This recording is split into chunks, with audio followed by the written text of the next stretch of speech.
Goshen Historical Society basically is a result of the 1981 sesquicentennial celebration that Goshen had. They collected different artifacts over a period of years, but they were always looking for a place to open as a museum. The Adams store, where we're located now, was in business from 1901 to about 1997. The last Adams member of the family, Polly, turned 90, and she decided to sell the business, and the society was able to finance and purchase the building in 1997. It was opened as a museum in 2002. The museum is really unique in that it just covers Goshen history, which is really a wonderful thing. It's kind of a little hidden treasure that a lot of people don't know about. Our visitorship has grown. So last year we saw over 6,000 people, which was amazing. And these are visitors from all over, not just local, but people who grew up here and live in different parts of the country. So the people that stop in to see us are just varied and from all walks of life. The museum is free. It's always been free to come in. It's run totally by volunteers, which is amazing.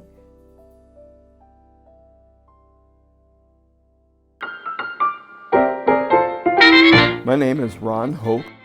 I've been on the board for 9 years, past president for 8 years, and I'm now serving as the executive director of the Goshen Historical Society. I'm Danae Worth,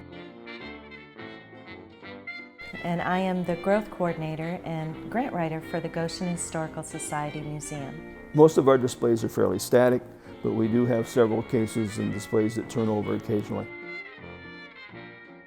If an item is too big or it doesn't tell the story of Goshen, we don't just collect old things. There has to be some story or provenance that goes with the item that connects it to our story that we're telling about the city of Goshen.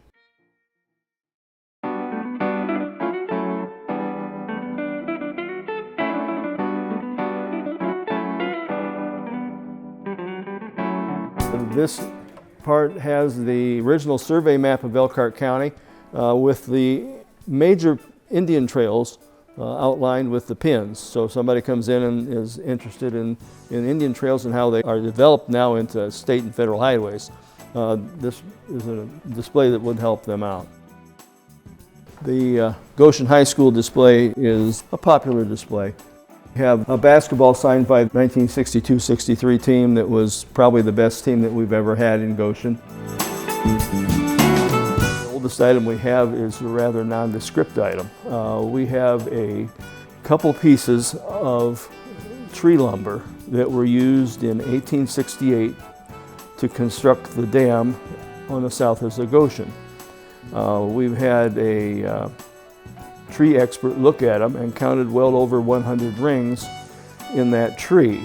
So that means it was cut in 1868 after being 100 years old. So that would make that item 1720, 1730 that it dates back to. So it's a rather nondescript item, but that would be the oldest item we have.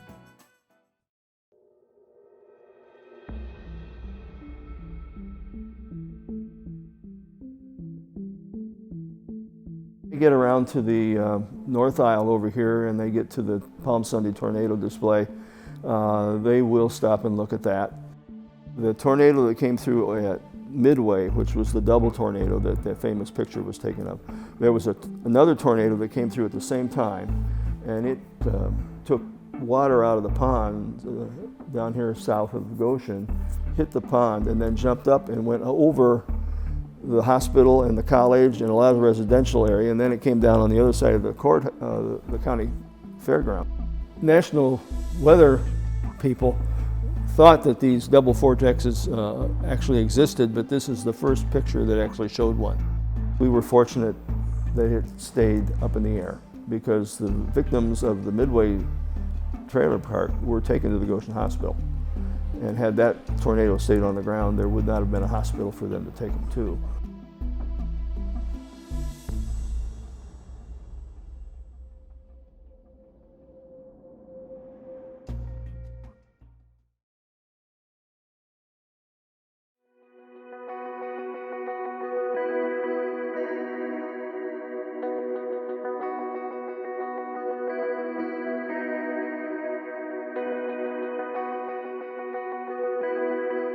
So right now, in the last year and a half, we've had a capital campaign.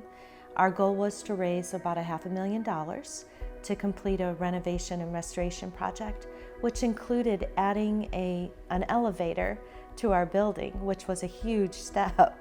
When the society got the building, they were aware that there were 2 apartments upstairs that had been rented out as either doctors' offices or rental residential from 1888 when the building was built till the early 1950s when Polly Adams decided she didn't want to rent it out anymore. So the first apartment is going to look like you're walking back in time. So it's basically going to be in situ, an apartment from the mid-century.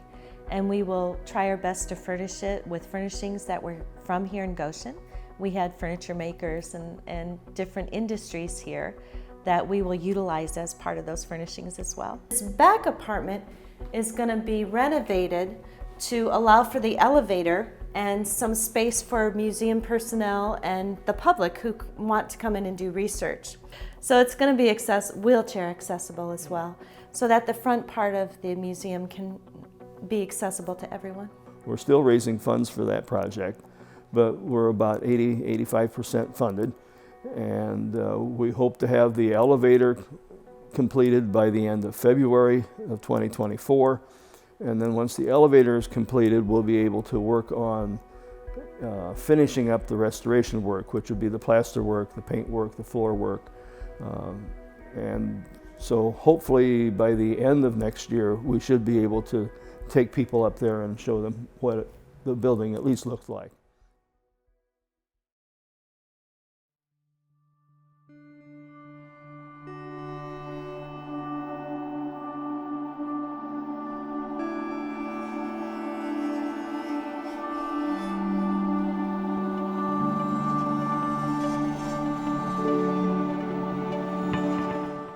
Having a museum like this that is so central to Goshen and its surrounding areas really gives people a sense of place, and it creates a place-making marker for the city of Goshen.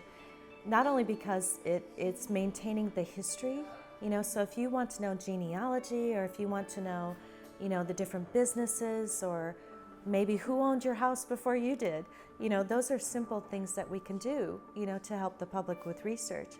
But it also is a touchstone for people who leave the area, and maybe they were raised here, but they live other places in the country. They can always come here and see familiar things, the schools they went to, the people they knew, the places they went to. It just has that point of bringing people back home. It feels like home when you come in here.